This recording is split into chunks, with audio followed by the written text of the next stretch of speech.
Welcome back, everybody. Today's a little bit of a different conversation. So, I was actually heading off to a vlog, and I want to talk about the best thing in retirement. And this is probably literally one of the best things ever. And let me just get to the point. I was heading down the sidewalk. I was going to do my usual run. I was going to have a quick vlog with each and every one of you to talk about, the next greatest topic, which I actually had in mind. But I don't want to really expose that today because I was actually heading down to the coffee shop, which is about a 15, 20-minute walk away. One topic that was going through my mind, which this isn't it, is ageism.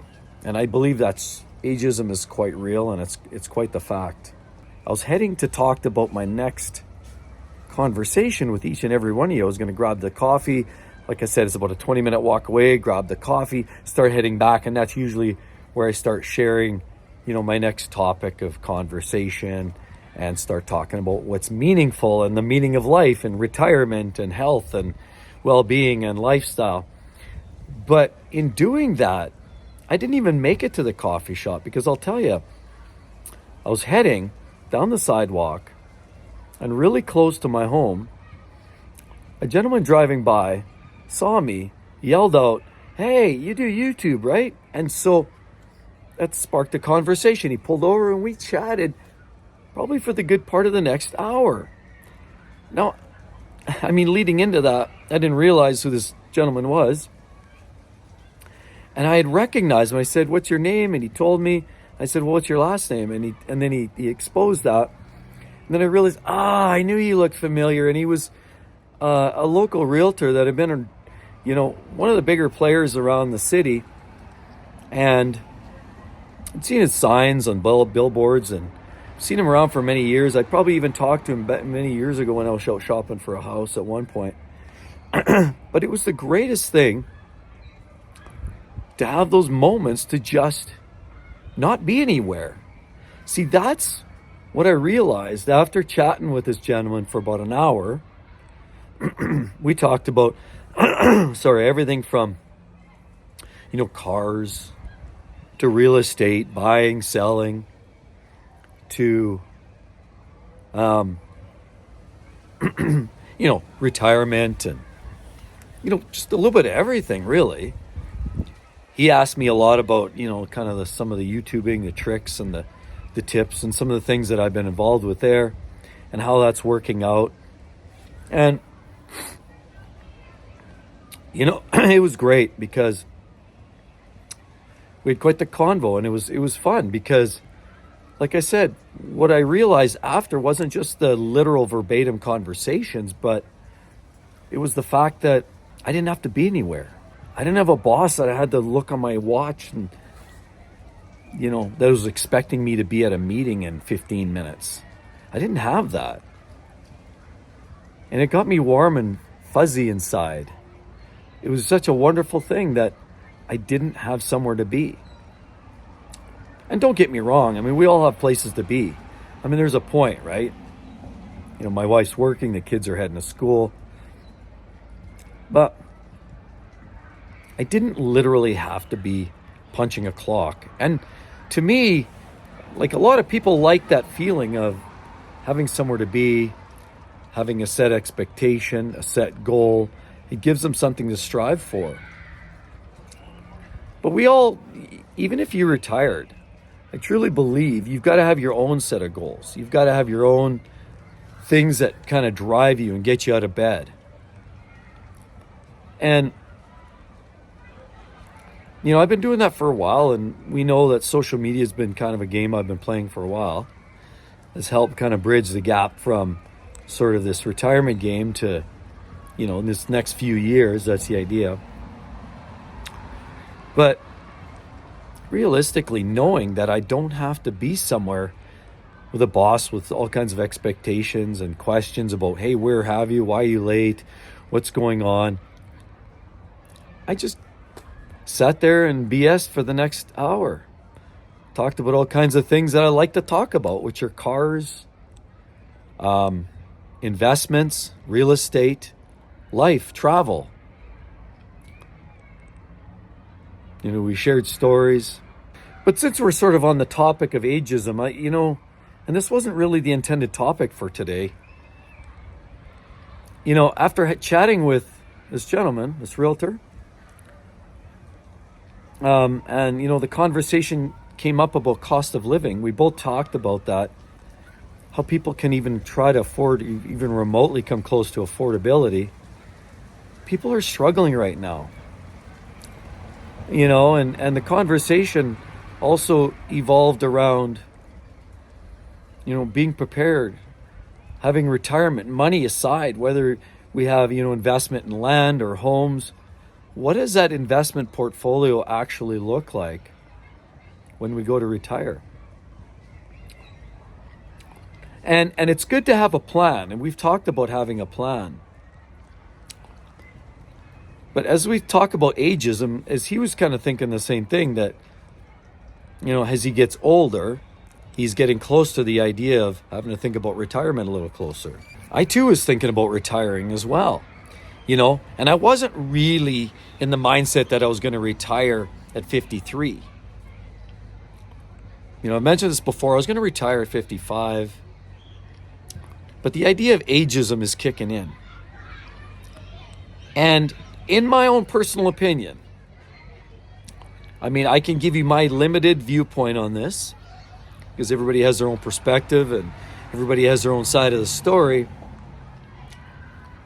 But from my perspective, as I got older, I felt there was real ageism going on. What's ageism? Ageism is sort of a bias against people who are older. And I've said this, in the same organization 14 years ago, I was getting dropped into all kinds of different opportunities, different groups. I was all able to get involved in a lot of different things. It felt like the network was strong. Everybody was friendly. Everybody wanted to be your friend. And I had a lot of feelers within the organization. But oddly enough, as you get in these roles and you're playing your days day by day by day, as you get older, you start realizing that age is kind of working against you sometimes, because, you hear the stories, the rhetoric that a lot of people talk about, that they also have seen less opportunities as they age. They'll apply for a bunch of jobs and they not even get interviews. Or big assignments, maybe high profile opportunities that might put you in front of big players that could get you opportunities. After all, that's the corporate game, right? And it's interesting because I had seen so much of that in our space, where younger players were getting mass amounts. They were put on pedestals. They were given great opportunities. And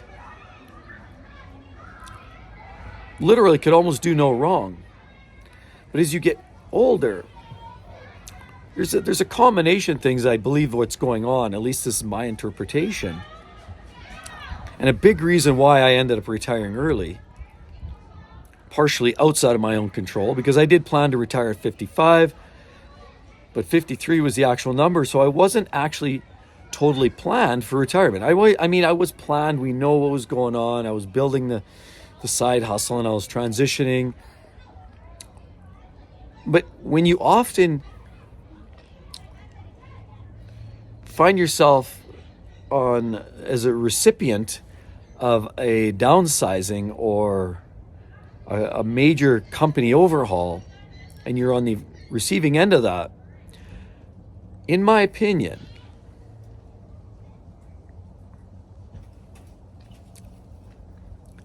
the 50-something is almost always on the block. And I think I'm a living, breathing case example that that's the case, and that's what actually can happen. So as you get older, technology, does it become more challenging? I don't know. I think there's a perception that it does, that they assume because you're older, you're, an old boomer, or you just can't adapt, you can't get used to technology. I don't think that's so much the case. All our gray matter is still working here nicely, and I've had no issues in learning along the way. So while there's a perception that old people can't learn, I think a lot of that is just an assumption or a perception.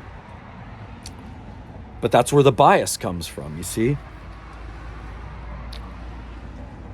There's also other biases, that they believe that they've been around too long. Give the younger workers more of an opportunity. Well, in doing that, and there's only a fixed number of seats, I guess the old dogs are out the door first. Another situation has to do with just, your pay grade, right? As you're an older, more mature, you've got a longer tenure in an organization, naturally your wages tend to go up. And again, there's a bias, there's an element of business and capitalism all tied together to formulate in this one conglomerated pile of stew. And then you end up being on the bottom end of that pole. So lo and behold, thrust into retirement early. So when you're thrust into retirement early, you're not always totally ready, because you have in your mind, you're already going to plan to do this certain date. With that certain date, you're assuming, I'm going to inject this much every year to pension, to CPP, to, all these things.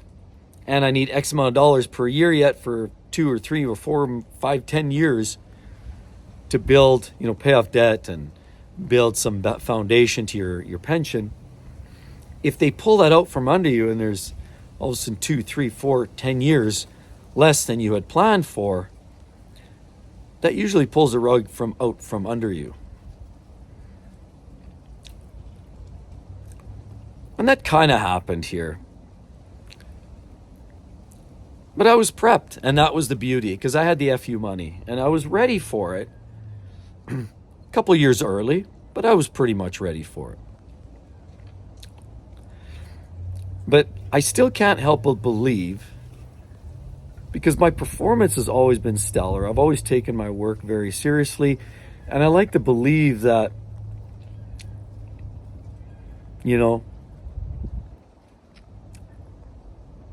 what you put in is what you get out. And I've always lived that way. So I've always put in 200% of my work, and I always felt like, it reciprocated. And I enjoyed work, but things changed. And I truly believe as I got older, and the whole ageism thing, people start seeing you differently. I start to see like that, or it appeared to me like I'm that old Uncle Johnny that sits there quietly in the corner, that doesn't have much to offer in a conversation because he can't relate to anything but dirt and leaves. That's the way it felt anyway, a lot of cases, but there certainly felt like there was a bias. The organization was rebuilding from the bottom up with younger workers. And that's part of the game for sure. But I do believe, a lot of times people are able to run, ride out into the sunset on their horse and truly believe that, they can finish off a career on their terms. If you're over 50, there's a good possibility you won't leave based on your decision. You're leaving before in the 50s will be somebody else's decision. That's the way it is today. It never used to be like that. Things have evolved.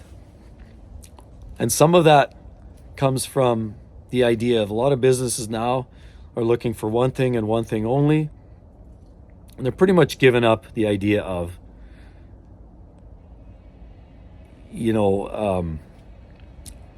work-life balance. They're giving up on the idea of worker happiness and fulfillment in their job and their career. I don't think that's a priority anymore. I think the bottom line is shareholder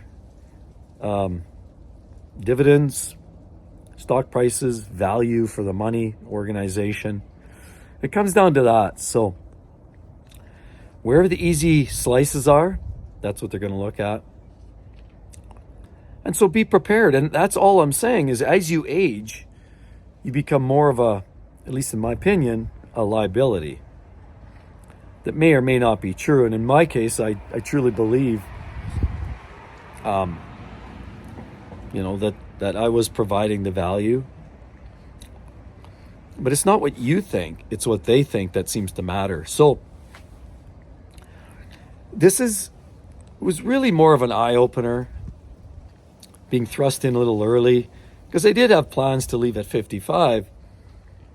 As I start to see my own mortality in front of me and I start to think about, other people, relatives that were getting ill early on,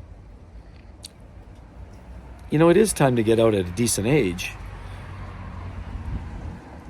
But did in fact ageism play a part in my departure? I think it was a huge part, actually, in my opinion. But the message isn't about me, because we know what my story is.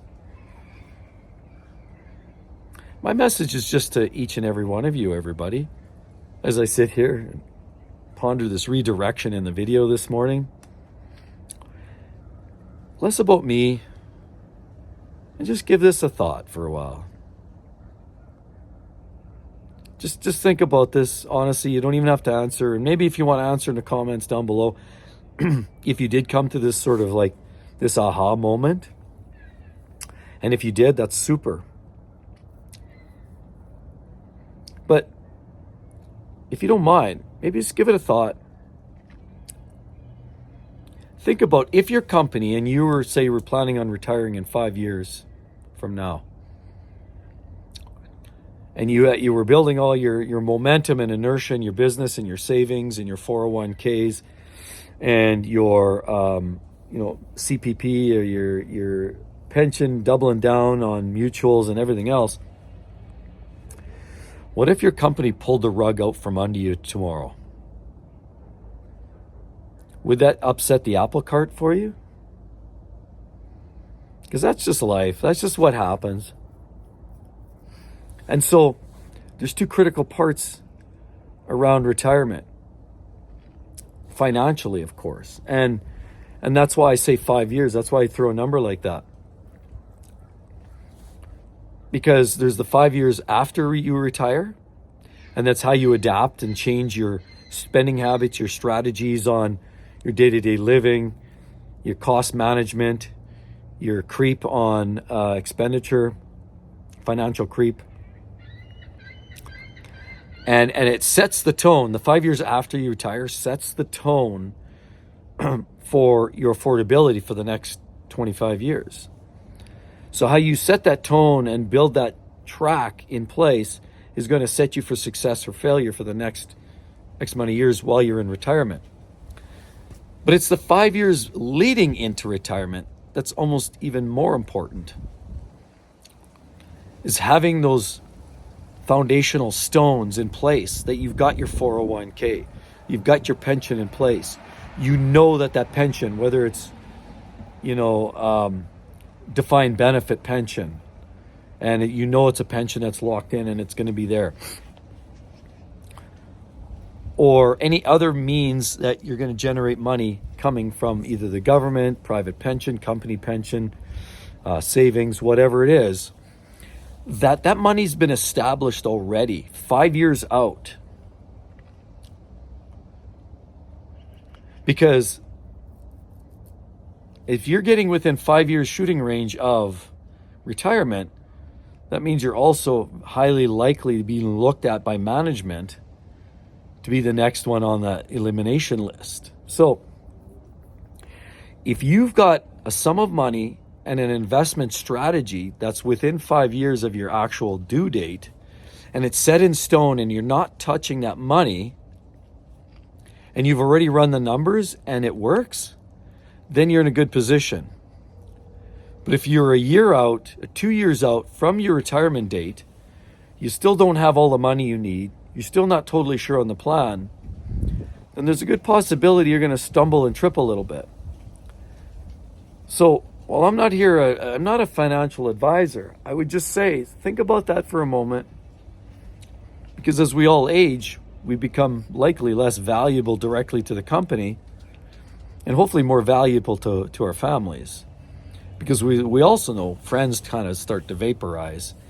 And as we get older, there's less and less friends around. But just know that ageism is real.